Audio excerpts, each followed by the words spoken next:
Hola, buenas tardes, bienvenidos a nuestra sustentación de Psicopatología 1. Nosotros somos Emilce Esteban, María Trinidad Giraldo, Laura Marcela Villamizar y quien les habla, Estefanía Hernández Esteves. El primer tema son los trastornos del sueño. Vamos a ver como primero el insomnio. Es una alteración que implica problemas para conciliar el sueño, quedarse dormido o los dos. Algunas causas son los episodios de estrés prolongado, las perturbaciones emocionales, entre otros. Encontramos dos clases de insomnio, el transitorio y el crónico. Esos varían de acuerdo al tiempo. El síndrome de apnea del sueño es una alteración que consiste en que la respiración se detiene e inicia de nuevo en repetidas ocasiones. Los principales tipos de apnea del sueño son la obstructiva del sueño, que es cuando los músculos se relajan y por ello disminuye el oxígeno en la sangre. La apnea central del sueño ocurre cuando el cerebro no está enviando las señales correctas a estos músculos que controlan la respiración. Y el síndrome de apnea del sueño complejo es una combinación entre la obstructiva y la central. Siguiente. La narcolepsia es una alteración del sistema nervioso que causa somnolencia extrema y ataques de sueño durante el día. Sus causas pueden ser el nivel bajo de hipocretina, que es una sustancia química producida en el cerebro que nos ayuda a estar constantemente despiertos, o por causas hereditarias. Los principales tipos de narcolepsia son la somnolencia diurna extrema, que es un fuerte impulso de querer dormir después de un periodo de sueño. La cataplexia, que acá el individuo es imposible que pueda controlar sus músculos y pueda moverse. Las alucinaciones, que es cuando se ve o se escucha cosas que no existen. La parálisis del sueño, que es cuando no se puede mover su cuerpo porque se comienza a dormir o a despertar. Siguiente. El síndrome de Klein-Levin, que también se conoce como el síndrome de Cenicienta, se caracteriza por episodios cíclicos de hipersomnia, es decir, grandes cantidades de sueño en donde la persona solo se despierta para comer. Las causas están relacionadas con el mal funcionamiento del hipotálamo, quien regula el sueño, el apetito y también la temperatura. Siguiente. El síndrome de Pickwick es una patología respiratoria que se da en personas obesas y con hipoventilación, pues debido a esto el nivel de oxígeno en la sangre va a ser mínimo. Siguiente. El trastorno de conducta asociado al sueño MOR, bueno, acá existe una representación física de los sueños, entonces se comienza a mover los brazos y las piernas de manera repentina, como interpretando sueños que tienen mucha acción. Esa alteración surge debido a que las vías nerviosas del cerebro que impiden que los músculos se muevan se encuentran activas durante todo el momento del sueño. Siguiente. Los trastornos del sueño en la infancia son el insomnio, como ya lo mencionamos anteriormente, las pesadillas, que son muy parecidas a los terrores nocturnos, pero normalmente el niño cuando se despierta relata hechos angustiosos relacionados con miedo. Los terrores nocturnos suceden durante la primera mitad de la noche del sueño profundo y acá el niño cuando se despierta vamos a ver una cara de mucho terror, un miedo intenso y con un poco de taquicardia y palidez. El sonambulismo es una alteración donde vemos que el niño se levanta de la cama dormido. La causa del sonambulismo se desconoce por completo y pues obviamente no existe un tratamiento por el momento. El somniloquio es el habla o la emisión de sonidos con significado psicológico durante el sueño. Aquí el habla puede ser desde sonidos monosílabos hasta una narración completa. El Jactatio capitis nocturno sucede cuando los niños no pueden conciliar el sueño, entonces efectúan golpes en la cabeza sobre una almohada o balanceo en todo el cuerpo. El bruxismo, que se conoce también como chirriar los dientes, es donde se genera una fricción por la alteración de los músculos maxilofaciales. Siguiente.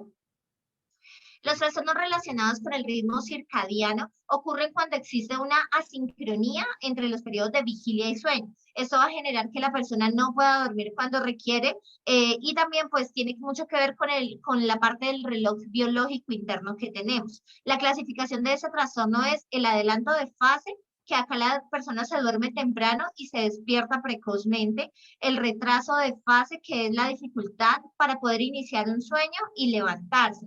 El ritmo vigilia, sueño irregular, que es un sueño común y corriente, pero debido a su fragmentación se produce una sensación de somnolencia o insomnio.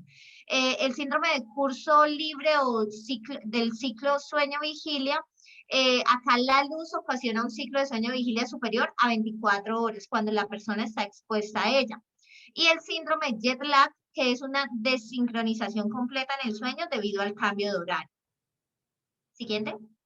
Los trastornos del sueño en la vejez, acá sabemos que estos problemas son frecuentes en las personas mayores ya que es menos profundo. Algunas causas relacionadas con la alteración son las enfermedades como el Alzheimer, la insuficiencia cardíaca, la depresión, la vida sedentaria o el consumo de estimulantes como la cafeína y la nicotina. Las personas con este trastorno tienen dificultad para conciliar el sueño, diferenciar entre el día y la noche y despiertan en cualquier momento del día, de la madrugada, o en el transcurso de su sueño, de su siesta normal. Muchas gracias. Hola, hoy vamos a hablar de los trastornos alimenticios. Los trastornos alimenticios de la conducta alimentaria son problemas relacionados con la forma en que comen las personas. Pueden ser muy perjudiciales para la salud de la persona, sus emociones y sus relaciones personales. Hay varios distintos trastornos de la conducta alimentaria. Vamos a hablar de la anorexia nerviosa. La anorexia es la falta de apetito. La persona no come, pero no deja de pensar en cuáles son los alimentos idóneos que debe ingerir para no estar gorda. Y es ahí donde radica precisamente su psicopatología. Es el deseo irrefrenable de seguir adelgazando, incluso aunque ya haya perdido gran porcentaje de peso. Mírame, llevo 4 horas haciendo ejercicio y no bajo nada de peso, me veo más gorda. Las 3 características esenciales de la anorexia nerviosa, según dice Branch, son la distorsión en la percepción de la imagen corporal, la percepción distorsionada de los estímulos propioceptivos y el sentimiento general de ineficacia personal. Según estudios, afecta fundamentalmente a las mujeres.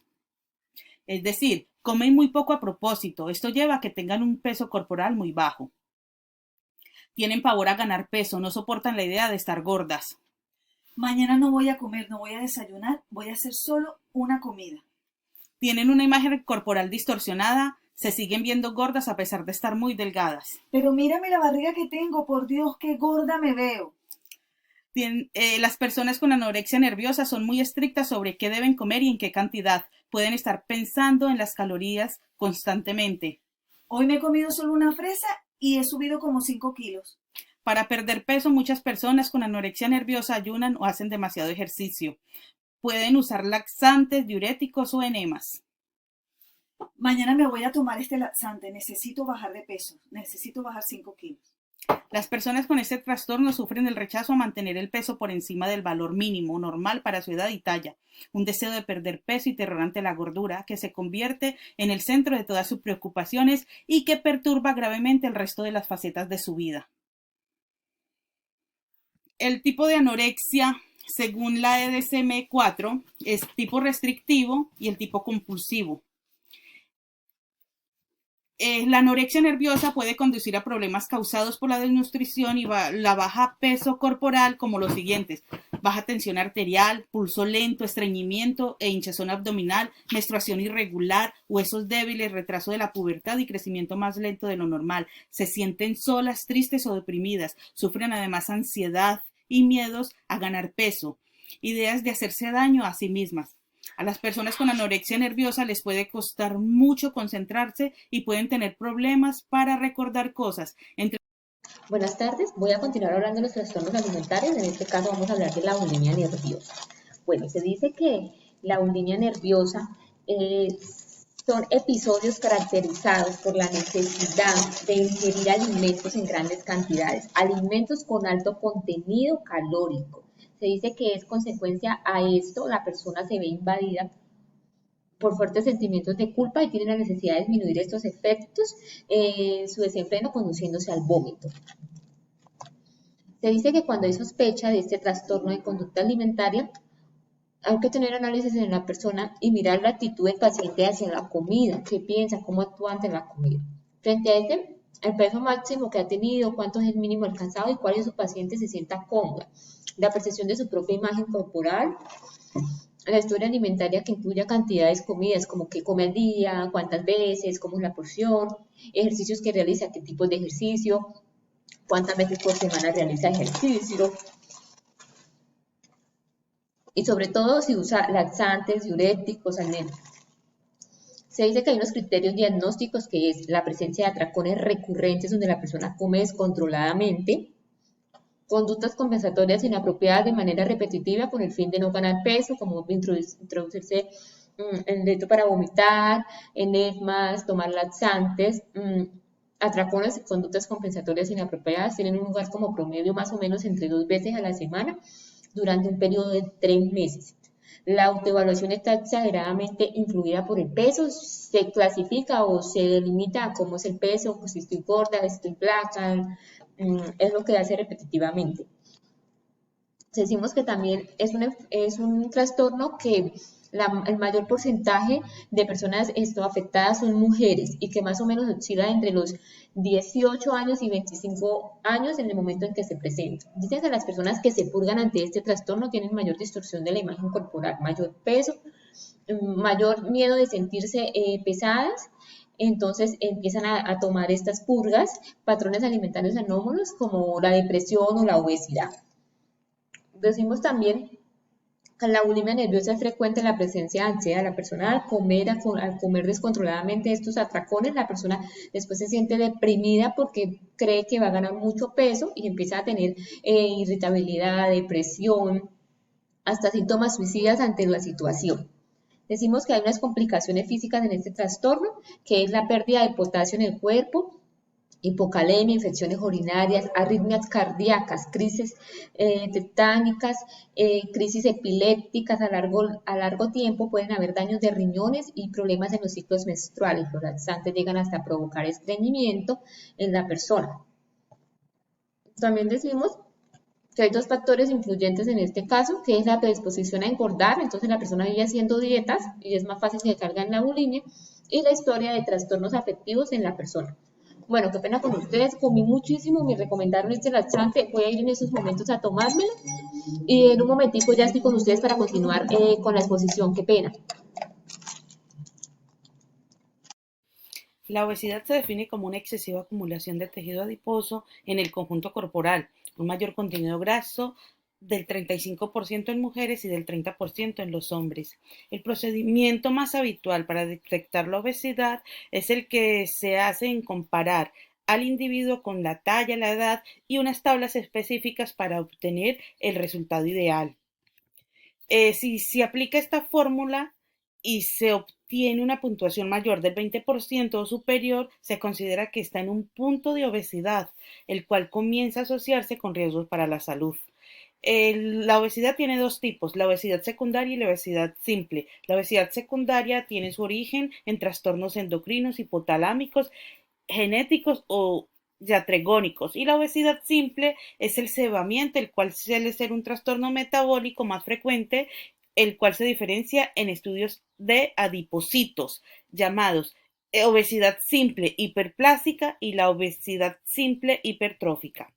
Las complicaciones físicas que tiene la obesidad en las personas es cuando se sufre un sobrepeso mayor de 30% y presenta alteraciones como hipertensión, diabetes y enfermedades coronarias.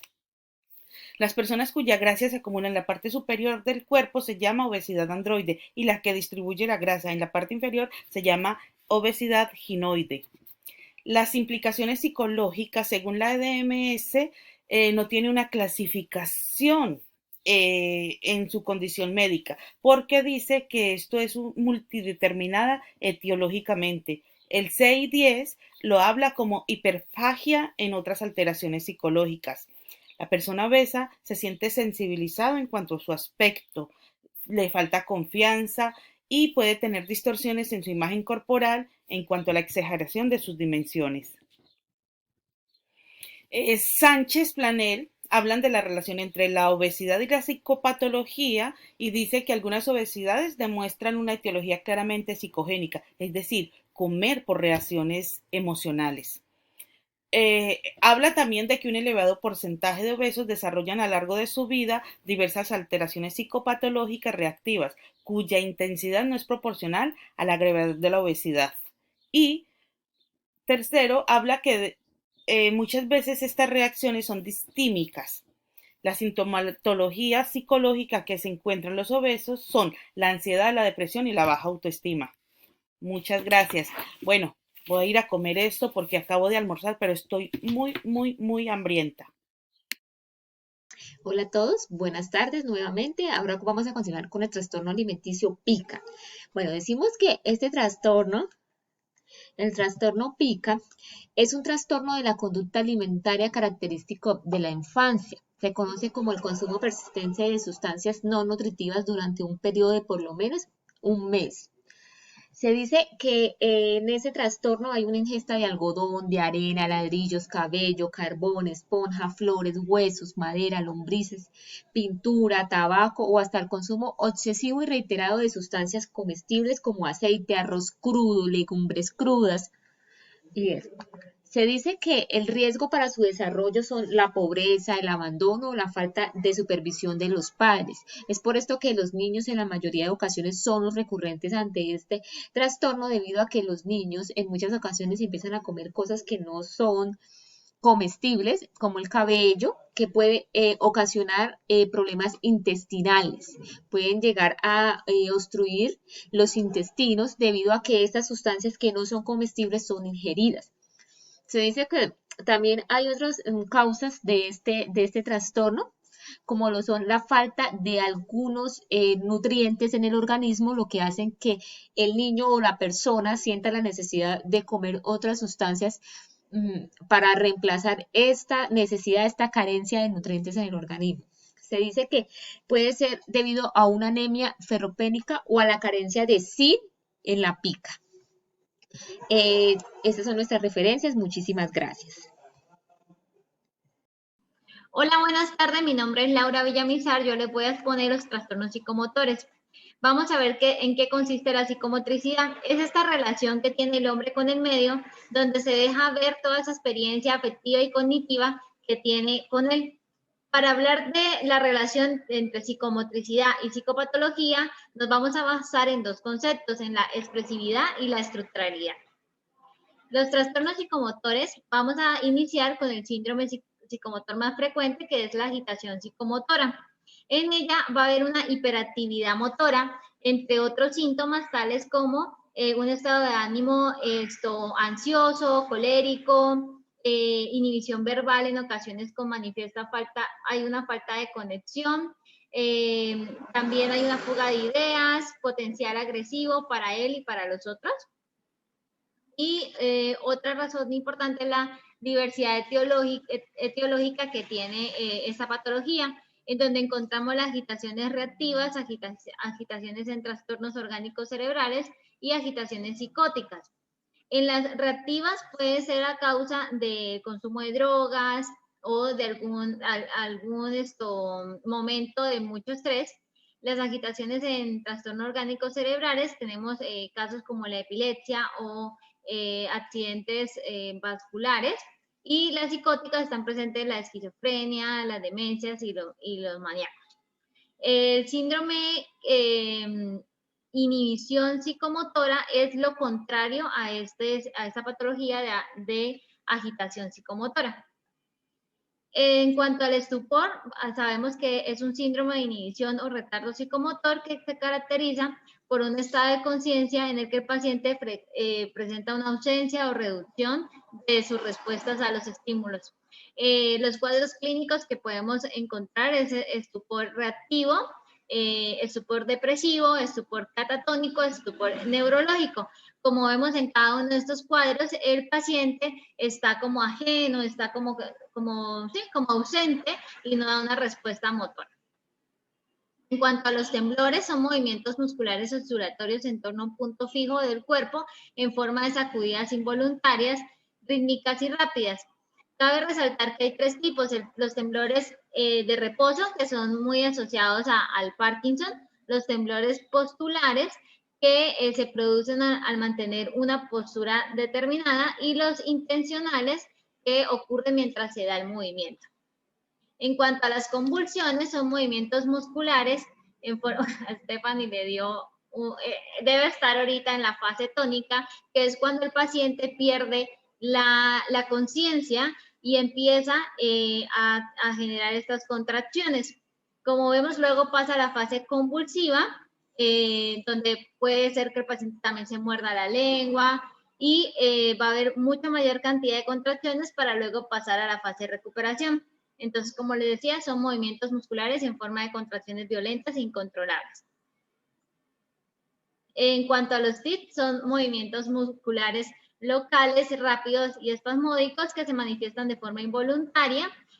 Como podemos ver, puede ser un guiño del ojo, mover el hombro, sonidos con la nariz, movimiento de la cabeza. Les recomiendo ahí la película Top Top, está muy interesante respecto a esa patología. En cuanto a los espasmos, sabemos que son contracciones musculares involuntarias exageradas y persistentes que pueden localizarse tanto en la musculatura voluntaria como en las fibras musculares de los órganos internos. En eso tenemos espasmos profesionales, saltatorios de Van Beyer y salutatorios de Saran. En cuanto a la catatonia, es un síndrome psicomotor que puede incluir diversos síntomas como la catalepsia, que es la que vemos en este momento, que es cuando hay una actitud móvil musculatoria, en donde por más que haya una posición forzada, el paciente se mantiene. Y pues también tenemos la rigidez muscular, el negativismo, el estupor, el mutismo, entre otros. Otra patología es la estereotipia, que consiste en la repetición continuada e innecesaria de movimientos o gestos que, a diferencia de los tics, estos sí son organizados y generalmente son complejos. Existen dos tipos, que son los simples y los complejos. Y en cuanto al manierismo, se evidencia un aumento en la expresividad de los gestos y mímica, tales como las sonrisas inmotivadas o carentes de significado o las posturas forzadas. Las disinencias consisten en movimientos involuntarios de la lengua, boca y cara. Por lo menos tenemos en la disinencia tardía, como vemos en esta foto, donde el paciente tiene movimientos involuntarios con la lengua, con la boca, y por ejemplo hace muecas masticatorias o funcionamiento de los labios. Y las apraxias, que consisten en la dificultad para llevar a cabo actividades prepositorias que exigen secuenciar o coordinar ordenadamente una serie de movimientos, como por ejemplo abotonarse un botón. Entonces tienen esa dificultad. Los trastornos de la mímica, tenemos la hipermimia, las dismimias y las hipomimias. Y aquí está la referencia. Muchísimas gracias.